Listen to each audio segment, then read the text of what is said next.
Coach on the road once again with the MLB Stars of the game, and I'm over here in the White Sox locker room, and I got the man here for the White Sox. I'm going to let him introduce himself. Shane Smith, Chicago White Sox, right-handed pitcher. Shane, where you from? I'm from just north of Boston, Massachusetts. Boston. Yep. So Boston, Massachusetts, boy, wind up in Chicago. Yeah, it's a crazy game, and stuff happens pretty quickly. But there's a couple of us Mass guys that ended up here, but we enjoy the city of Chicago.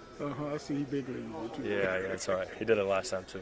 So we're taking our youngsters behind the scenes on what it's like being a big league ball player. So what was this journey like for you getting here?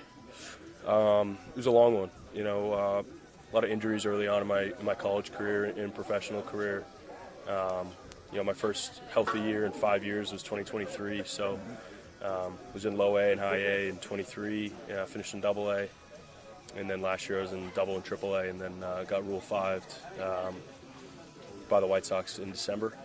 And then started in spring training with Chicago with a new team and a new org, and worked my way onto the roster. So for the youngsters out there, what does Rule 5 mean?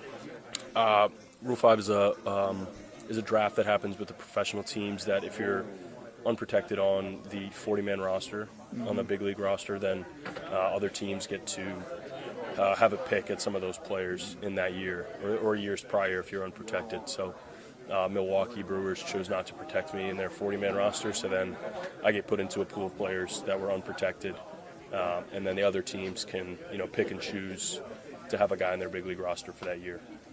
So, I'm from Chicago, so in the hood, they said if they didn't protect you, they weren't sure you know love. Yeah, no, they, teams make decisions all the time, and, they chose to protect, two of my teammates, and, happy for those guys. There's not much you can do. The only thing you can do is go out there and perform and make the most of the opportunity that you get. So, all the front office stuff and business decisions that teams make, there's not much you can do about it. You're better off spending your time and your energy on, what can I do to get better? So just at the end of the day, it worked out for you in the big leagues. Absolutely. I'll take the position I'm in any day.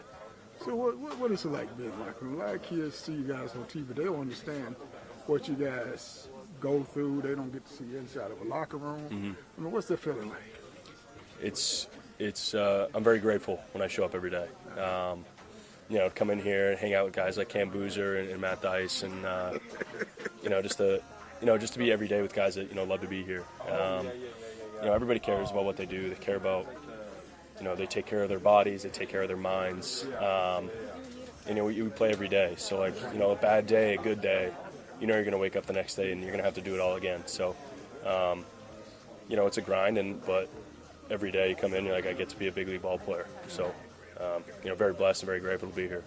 And you see the fans will get to see that Cam, get Cam over there. Cam over there ragging you while you're doing Yeah, that's all right. They don't get to see that part of it. That's all part of it. I think it's important for guys to have fun, and it's pretty easy to be like, I had a bad day yesterday, but like I said, you show up the next day and guys are smiling. It's a new day. You say what's up, and you get to work. So, speaking of having fun, I used to coach college baseball, coach high school ball. And, I had guys on the road, and I understand the bonding that goes with a team. A lot of comical stuff that goes on where you say, what happens on the team stays on the team. But, it's a bond between you guys. Absolutely. You spend, close to 10 hours a day with the same group for 182 days straight. So, like the guys that I played with in the minor leagues that I'm still really close with and lived with, and you just spend so much time with them, they turn into your brothers. So, whether it's on flights or team hotels or dinners, you're joking around, you're having fun. It's just like it's not like college, which is a little different, but you're just spending every day with the guys. So it's really cool. You got to make light of it and have fun with it. So.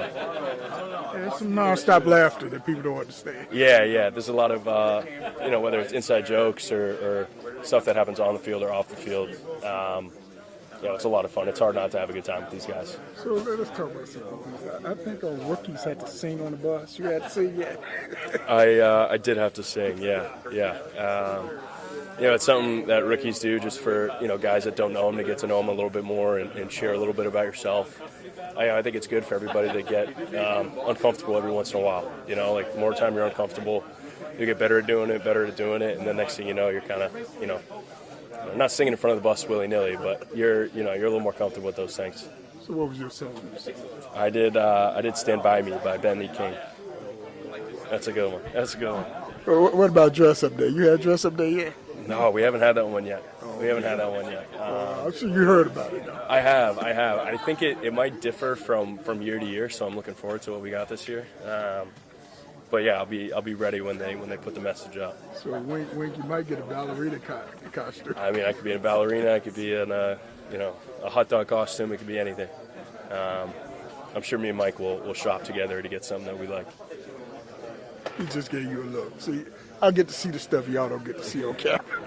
So, I mean, what is it like pitching, getting big league hitters out? I mean, on TV it looks so easy and the fans think, but what is it like getting big league hitters out? It's a thrill. It's really cool to see, for guys like rookies, this is your first year doing it and this is your first time doing all this stuff. So, it's understanding that, just like when you're, 12 or 13, you think you're good and you think the hitter's good and it's, mano-a-mano, one-on-one. So, now it's a little different when you're in the big leagues and guys are better and bigger names. But everybody, you give yourself a fair shot against anybody. I think that's a really way to go about it.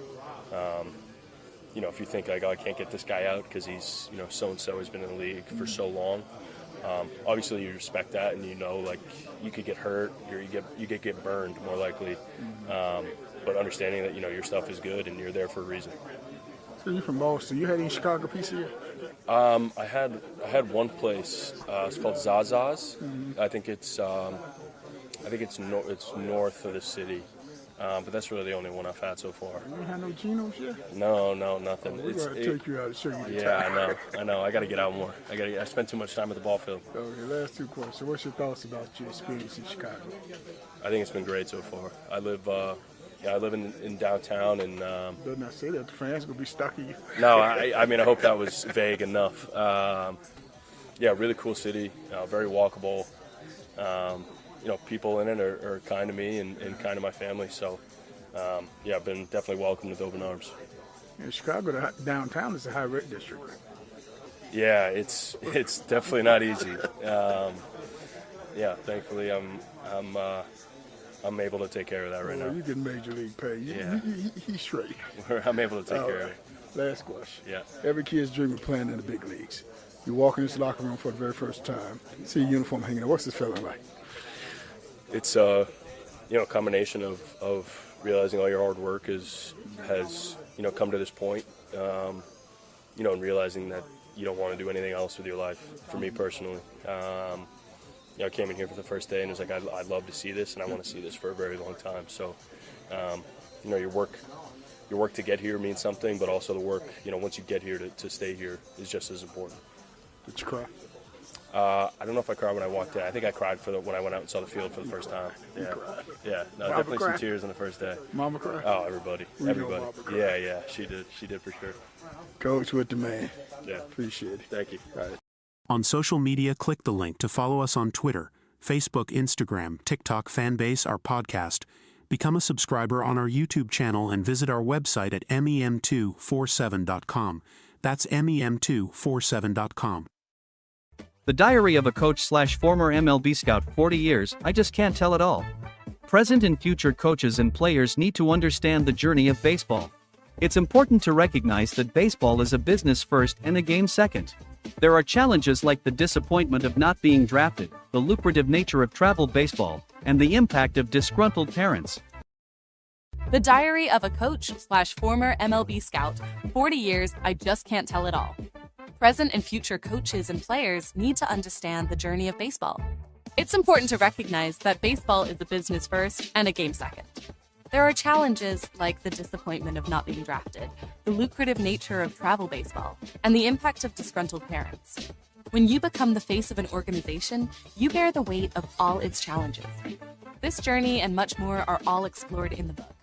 It's a good read, inspirational, nostalgic, entertaining, and intriguing. Buy one for a friend at your diary, 247.us. That's your diary, 247.us.